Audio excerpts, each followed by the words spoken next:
수업을 하다 보면 되게 당황스러운 일들이 많이 있는데 가장 당황스러운 게 영어 독해를 같이 한단 말이에요. 풀어준단 말이에요. 그러면 아이들에게 제가 두 번째 단락을 한번 봐볼까 하면 선생님 그런데 단락이 뭐예요? 그런데 그 친구가 중학생이야. 이게 어려운 단어가 아닌데도 깊게 생각을 해보지 않는 아이들이 굉장히 많다라는 걸 알았어요. 그리고 아이들하고 또 이야기를 하다 보면 금일이라고 하면 아이들은 그럼 금요일까지 숙제 내면 되는 거예요? 뭐 이런 식으로 문해력이 떨어지게 되면 아이들이 네, 안녕하세요. 성공하는 교육 오미나입니다. 반갑습니다.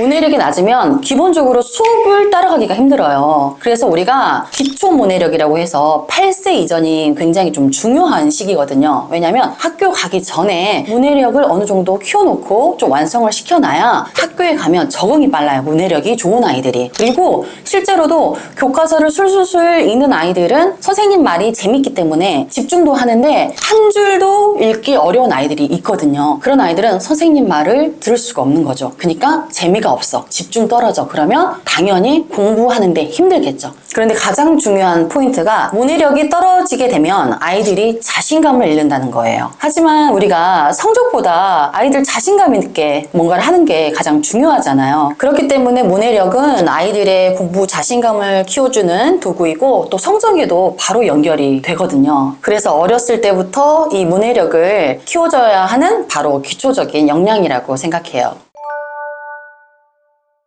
문해력을 키워야 하는 이유가 전반적으로 두 가지로 볼 수가 있는데요. 첫 번째가 이 수능과 문해력은 연결지어진다는 거예요. 그래서 실제로 가장 많이 틀린 10개 문제 중 8개가 독서 문제예요. 이 독서 영역 문제에서 인문, 과학, 시사, 사회 이런 다양한 부분의 문제들이 나왔는데 상당히 양도 많고 어려웠다라는 거죠. 그런데 다른 과목도 당연히 마찬가지였겠죠. 그래서 문해력이 높아야지만이 수능 시험을 잘 볼 수 있는 그런 열쇠라고 생각하시면 돼요. 이 두 번째는 교과서를 읽을 때 문해력이 있어야지 그 의미 파악하는 데 좋겠죠. 이 문해력의 구성 요소 중에서 가장 밑거름은 어휘력이에요. 어휘력이 좋은 아이들은 문장을 읽고 책을 읽으면서 아는 단어가 많이 나오기 때문에 글을 정확하게 그리고 빠르게 이해가 되겠죠. 그래서 문해력을 언제부터 키워야 되냐라고 많이들 질문을 하시는데 8세 이전이라고 저는 생각을 해요. 특히 초등학교 3학년이 되기 전에 완성이 되는 게 좋아요. 왜냐면 초등학교 3학년부터는 단어도 어려워지거든요. 그렇기 때문에 아이들이 해독 능력이 있어야 되는 거죠. 그래서 초3 이전에 완성시켜서 보내시면 좋겠습니다.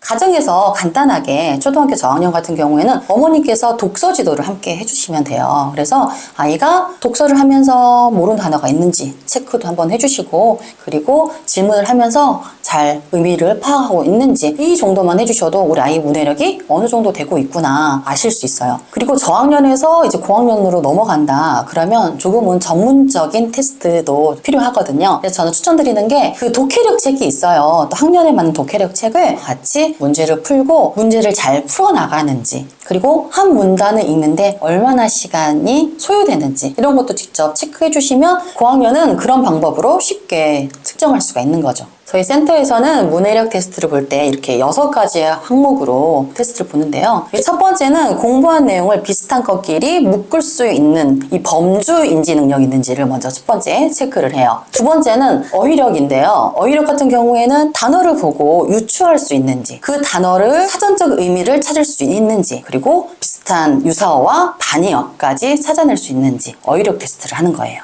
그리고 세 번째는 주어 서술어를 잘 찾아서 문장의 핵심을 파악할 수 있는지 문장인지 능력을 세 번째로 봐요. 그리고 네 번째는 단락을 읽고 주제를 찾을 수 있는지 핵심 파악을 할 수 있는지를 보고요. 다섯 번째는 비문학 지문을 읽고 이해할 수 있는지 그리고 분석할 수 있는지 이 구조 테스트를 봐요. 마지막 6번째가 주제를 가지고 창의적인 발상을 할 수 있는지 글쓰기를 보거든요. 그래서 저희 센터 같은 경우에는 이렇게 6가지로 전문적으로 아이들을 테스트하는 거죠. 혹시나 이렇게 우리 아이에게 조금 해보고 싶으시다 하시는 분들은 제가 무료로 해드릴 거예요. 그러니까 댓글 보시고 신청해 주시면 돼요.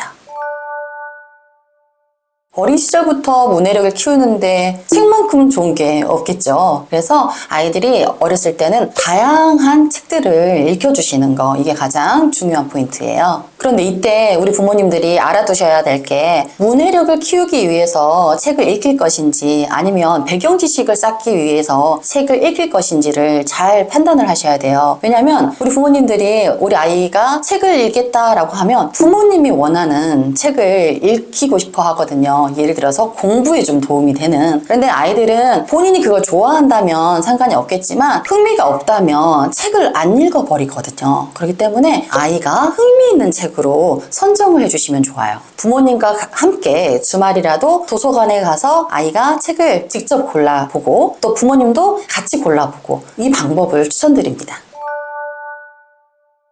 우리 부모님들이 이것만큼은 피해 주시면 되는데 첫 번째가 아이가 혼자 책을 읽게 하는 거. 아직 흥미도 안 들여지는 상황에서 혼자 책을 읽게 하는 거는 별로 좋은 방법은 아니거든요. 그래서 같은 공간에서 책을 읽도록 해주시면 돼요. 집에서 환경 자체가 부모님들께서도 책을 읽는 환경이면 훨씬 더 좋겠잖아요. 그래서 먼저 책을 읽는 모습을 보여주시는 게 좋은 거죠. 그럼 우리 아이가 문해력이 높아지기 위해서는 또 책을 많이 읽어야 되고, 그렇다면 책에 흥미를 가져야 되는 거잖아요. 여기에서 우리 부모님들께 제가 꿀팁을 하나 드릴게요. 책을 읽어주고 혹은 아이가 읽고 난 뒤에 질문을 할 때, 예를 들어서 거북이가 몇 마리였어? 이 책 무슨 내용이야? 이렇게 선생님처럼 질문하는 것은 조금 피해야 되거든요. 아이에게 질문을 할 때도 그런 질문보다는 상호작용할 수 있는, 예를 들어서 제목을 가리고 이 책은 제목이 뭘까? 그리고 퀴즈 형식으로 흥미를 유발할 수 있도록, 그리고 책을 읽기 전에 어떤 내용일까? 누가 나올까? 이런 식으로. 이렇게 되면 아이가 자연스럽게 책과 가까워지고 또 책을 잘 읽었을 때는 문해력도 당연히 높아지겠죠.